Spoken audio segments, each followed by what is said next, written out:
35 students थे माशाल्लाह। और वो सब ना मतलब आप समझे उस वक्त 35, 40, एक 60 इयर्स के भी बैठे हुए होते थे क्योंकि कोई एज तो कोई एज लिमिट। अब मैं क्लास में गई हूँ, सारी बात हुई है, कॉन्वर्जेशन हुई है, हमने डिबेट किया, सब कुछ किया है। अब एक ना मुझे यूँ करके देखे जा रहा है, फिर मुझे कहता है मेरी अम्मी मर गई हैं। मैंने कहा अच्छा, बहुत याद आती है मुझे, आप अपनी अम्मी जैसी लगती हैं। अच्छा, तो जो डोमिनो का प्रोस्पेक्टस होता था उस पर हम लोगों की ना पिक्चर्स थी, सारी टीचर्स की जैसे होती हैं, उसमें से उसने यू वोंट इमेजिन दैट कि उसने उसमें से ना मेरी वो पिक्चर निकाल के छोटी सी पासपोर्ट साइज अपने वॉलेट में रखी हुई थी। फिर वो यहीं पे नहीं रुका, वो मुझे लगता था कुछ था उसका मसला कि उसने मेरे घर, पता नहीं उसे कैसे पता चला था, उसने मेरे घर एक मेरे ही साइज़ का टेडी बेयर भेजा मेरी बर्थडे वाले दिन। अच्छा, जो मेरी स्टेप मदर है ना वो वैसी बहुत डरती है इन चीज़ों से ना। 12 बजे TCS वाला आया, कहता है ये केक और ये और मैं तैयार हो रही हूँ ना कि बर्थडे है, अम्मी ने कपड़े सी के दिए हैं, मेरी अम्मी स्टिच करती हैं कपड़े। तो हम वहाँ पे खड़े हुए कि अच्छा कौन है, शायद आंटी कहती हैं पता नहीं ना पार्सल आया और 2 इसे वापस पता नहीं किसने भेजा है, कौन है, क्योंकि मेरा बचपन से ही जो हस्बैंड है उनसे एक था कि अच्छा इनसे शादी होनी है। और पापा की डेथ के बाद अगले साल ही हमारे निकाह हो गए थे दोनों बहनों के, दोनों भाइयों से। और वो अम्मी के सगे भतीजे हैं, तो अम्मी को तो पता था कि कोई ऐसा सीन ही नहीं है कि कोई आगे पीछे हो, और ना वो वाली अम्मी है कि स्टेप मदर के सगे भतीजों से हम दोनों की शादी। स्टेप मदर के देखें पापा ने 2 शादियाँ की।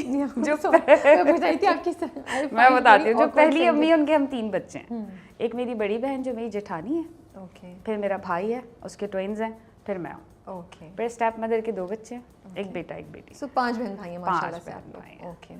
तो वो फिर अम्मी ने उससे पूछा तो कहता है मेरी तो जॉब चली जाएगी, मेरा तो काम है ये देना। अम्मी कहती है उठाओ उसको लेके जाओ। तो मैंने कहा एक काम करो, जिसने भेजा है उसको कॉल करो। इतना बेवकूफ़ था कि TCS वाले ने कॉल की, उसने उठा ली।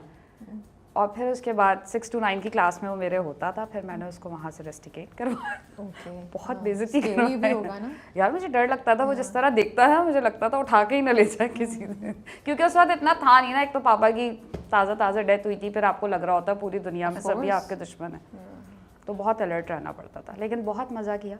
तो फिर वहाँ से चलते चलते ये एक्टिंग की तरफ कैसे आ गई? यार एक्टिंग में मैं शुरू से जाना चाहती थी, बचपन से शौक था। पापा मेरे तबलीगी जमात में थे, सहरोज़ा और चिल्ले वाले लोग होते ना वो। तो उन्होंने मुझे सिर्फ कैफ़े विजन एक आता था रिजवान जाफ़र का, आई डोंट नो क्या आपको पता है या नहीं, इंडस विजन एक चैनल था। तो वहाँ पे होता था जो भी आपके यंगस्टर्स हैं ना, मतलब कॉलेज स्कूल के, वो सब बैठ के कोई डिबेट करते थे। तो अक्सर उसमें वो मुझे बुलाते थे, तो मैं पापा से कहती थी जाने दें। तो वो स्टेप मदर के साथ हमें तारिक रोड भेजते थे डॉल्मेन, वहाँ के फूड कोर्ट में हमारा डिबेट कंपटीशन होता, बहुत तमीज़ का, सलीके का, और उसमें मैं हमेशा विन करती थी। तो पापा ने अपने फ्रेंड्स को बता रहे थे ये जो बैठी है ना येलो कपड़ों में मेरी बेटी है। फिर खैर बीच में रेडियो शोज़ वगैरह भी थे, फिर एक रेडियो शो पे मैं गई ऑडिशन देने, मैं फेल हो गई। तो उसके बाद वो ख्वाब तो मेरा वहीं टूट गया कि मैं नहीं बन सकती RJ। फिर उसके बाद जब शादी वादी हो गई तो फिर मैंने अपनी सास ना बिल्कुल डेथ बेड पे थी, उनको हेपेटाइटिस B and C था। वो बचपन से ये सीन था कि अगर कोई तकरीब है तो हैदराबाद से हमारे कपड़े सिल के आ रहे हैं, क्योंकि सास बिल्कुल बेटियों की तरह रखती थी। तो मैंने उनसे कहा यार मुझे एक्टिंग करनी है नसीम आंटी, मुझे जाने दें। तो वो सदर में टेक्नो सिटी या पता नहीं कोई जगह थी, वहाँ पे 11th या 9th फ्लोर पे समा का ऑफिस था। तो वहाँ होते थे अदील और जवाद। उन्होंने कोई ऐड वगैरह दिया कि भाई हमें एक्टर्स की ज़रूरत है, तब वो आती थी री-इनैक्टमेंट्स। मेरी कहानी मेरी ज़बानी। तो मुझे हमेशा लगता था अच्छा इसमें भी काम कर सकते हैं, क्योंकि मुझे पता है चैनल्स तक जाना तो बहुत मुश्किल काम है। तो मैं पढ़ा भी रही थी डोमिनो में, और मैं ये काम भी करती थी साइड से ना अपनी पिक। अब उन्होंने कहा आप पोर्टफोलियो दें, हमें तो पता ही नहीं पोर्टफोलियो क्या होता है, क्योंकि हमारे यहाँ तो पिक्चर्स ही नहीं बनती थी। Of course. तो मैंने कहा अच्छा पोर्टफोलियो कहते हैं जो भी पिक्चर्स है दे दें। तो आप सोचें मैंने कौन सी पिक्चर्स दी? कौन सी पिक्चर दी? जो मेरी शादी की पिक्चर थी उनके क्लोजअप, क्योंकि वो एल्बम तो आया नहीं था, अभी शादी हुई थी। अच्छा ये शादी के फौरन की बात है? मार्च की बात है, फेब में शादी हुई है, और मैंने मार्च 8 2011 की बात है, मैंने वो जो है ना अपने हस्बैंड से कहा यार प्रिंट आउट निकाल के ले आओ, वो भेज दे। वो मुझे लेके गया, उसमें बस गाड़ी वाड़ी कुछ नहीं थी, बाइक पे मैं काशी के साथ, मेरे हस्बैंड का निकनेम काशी है तो समझिएगा वही आदमी की बात हो रही है, किसी और की बात नहीं कर रहे। हाँ, तो मुझे बाइक पे लेके गया, हम वहाँ गए, मैं जाके ना ऐसी एनवलप में जैसे रिश्ते के लिए तस्वीरें आई थॉट मे बी आपने ना वो जो अपनी ट्यूशन से वो जितना लैंग्वेज सेंटर था ना उसकी कोई पिक्चर दी होगी। ये तो मेरे ख्वाबो ख्यालों में भी नहीं था कि अपनी शादी की पिक्चर दी होगी। यार अब तो बच्चे मतलब उनको पता होता है ना, हमें तो पता ही। मुझे अभी भी आप पूछेंगे ना, मेरा मेकअप आर्टिस्ट ही कहते तुम रील्स ही बनाती, तो मैंने कहा मुझे एंगल ही नहीं पता चलता कि कहाँ से तस्वीर अच्छी आएगी, तो मैं नहीं बना सकती। अच्छा ओके, तो फिर वो तस्वीर लेके आप पहुंच वो गई तस्वीर मैं लेके बहुत कॉन्फिडेंस से वाइट एनवलप में ले गई और मैंने उनको दे दी कि भाई ये, और पीछे ना हर पिक्चर की कि मेरी हाइट और मेरी एजुकेशन और ये सब भी लिखा हुआ था। अब अगर कोई लेके जाए तो वो वापस कर देंगे मेरे ख्याल से। तो वहाँ पे अदील होते थे एक डायरेक्टर, जो अभी जियो में भी मेरे ख्याल से उन्होंने काम शुरू किया। उनको मैं जाके वो दे दिया। फिर मैंने ना आके अपने हस्बैंड से कहा मुझे नहीं लगता कोई बुलाएगा, तो जो जिन लोगों के अम्मी अब्बू होते होंगे ना मीडिया में उनको बुलाते होंगे, हमें कौन बुलाएगा। तो मुझे कॉल आ गई, उन्होंने कहा 12 को आपकी शूट है। अच्छा, उस वक्त जो है मैंने कहा अच्छा फिर पैसे क्या मिलेंगे ये वो, तो वो कहते हैं कि आपको पैसे मिलेंगे 3 दिन के 24,000 रुपये। वो तो बहुत सारे लगे 24,000। मैंने कहा अच्छा ठीक है डन। मैं चली गई। उन्होंने उसी वक्त वो होता था कि आपने काम किया, आपको कैश मिला, आपने स्लिप पे साइन किया, पैसे मिल गए। मैं करके आ गई। फिर बड़े शौक से ना मैंने सबको घर में दिखाया, उसने कहा मैं बड़ी चीज़ लग रही थी टीवी पे, मैं आ रही हूँ।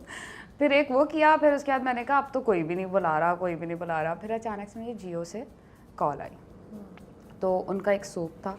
मतलब बीच में आपने खुद से कोई कोशिश नहीं की? मैं बस यही कोशिश, मुझे इन्हीं का पता था। और जियो में ये हुआ था कि वो ANB एक प्रोडक्शन हाउस था, वहाँ पे जाके मैंने इसी तरह ये जो शादी वाली तस्वीरें थी जमा करवा दी। अच्छा, वो जमा कराई थी, उसी की वजह से वो कॉल आई दोबारा। फिर वहाँ से कॉल आई, तो एक डायरेक्टर होते थे नदीम सिद्दीकी, तो उसमें फैसल भाई की सिस्टर्स के कैरेक्टर थे। एक जनान ने किया था उस वक्त, तो सुंदर तारिक थी, अब जनान हुसैन है वो, और एक मैं, हम दोनों बहनें बनी थी। यासरा उनकी वाइफ थी। ओके। तो फिर मैंने, अच्छा उससे भी पहले ये हुआ था कि एक डायरेक्टर है तहसीन, जिन्होंने बेबी बाजी किया। जी जी। तो वो मेरे हस्बैंड का फ्रेंड है। तो जब उसको मेरे हस्बैंड ने कहा ना कि यार कहीं हो तो बताना, वो उसी प्रोडक्शन हाउस में था, उसने कहा यार एक सीन के लिए ना हमें चाहिए, अगर इसने अच्छा बोल लिया, हो गया, 1 गो में कर लिया, तो फिर हम कंसिडर करेंगे। तो हम चले गए। अब वहाँ पे ये था कि सबा कमर बैठी हुई, सबा कमर को देख के ही ना मैं टीवी में आई थी, मैं बहुत ज़्यादा इम्प्रेस हूँ उनसे। तो वो वहाँ बैठी हुई है मेरे सामने, और बराबर में फ़ाद मुस्तफ़ा बैठी। और मुझे कहा आप उधर बैठ जाएं, आप गायनोकोलॉजिस्ट हैं और आपको ना ये पूरा 1.5 पेज का सीन याद करना है।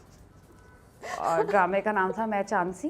ओके। और एपिसोड नंबर एक 7 थी, एक 14 थी। वाह, आपको याद भी है। माशाल्लाह। मैंने कहा अच्छा। अब मैं बैठ गई, अब रट्टा तो मैंने लगा लिया, एक्सप्रेशन तो आते नहीं थे मुझे, रट्टा लगा लिया मैंने।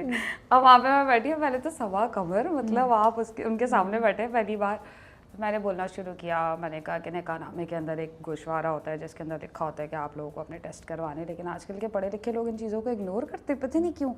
उसके अंदर था कि उनको प्रॉब्लम होती है तो उससे पहले आपको ब्लड टेस्ट करवाना चाहिए, ताकि पता नहीं आपको याद हो या ना हो, लेकिन एक इशू पे था वो ड्रामा। तो खैर वो सब कुछ हुआ। फिर अब ये नहीं पता था, सब कुछ तो बोल दिया मैंने मास्टर में। जब सोलो की बारी आई ना, तो वो चीट करवाते ना, आप यहाँ देखें, यहाँ देखें। अब फ़ाद मुस्तफ़ा चले गए। अब मुझे समझ नहीं आ रहा कि सबा कमर तो ये बैठी है, जो मुझे इसके मियाँ को पॉइंट आउट करके बोलना है वो कहाँ बोलूँ। तो सबा कमर ने ना ऐसे करके हाथ रखा, तो जब फ़ाद मुस्तफ़ा बोलते थे तो यूं यूं करती थी। बहुत अच्छी हैं। तो खैर फिर इस तरह वो पहला आपका, वो मेरा पहला था। ओके।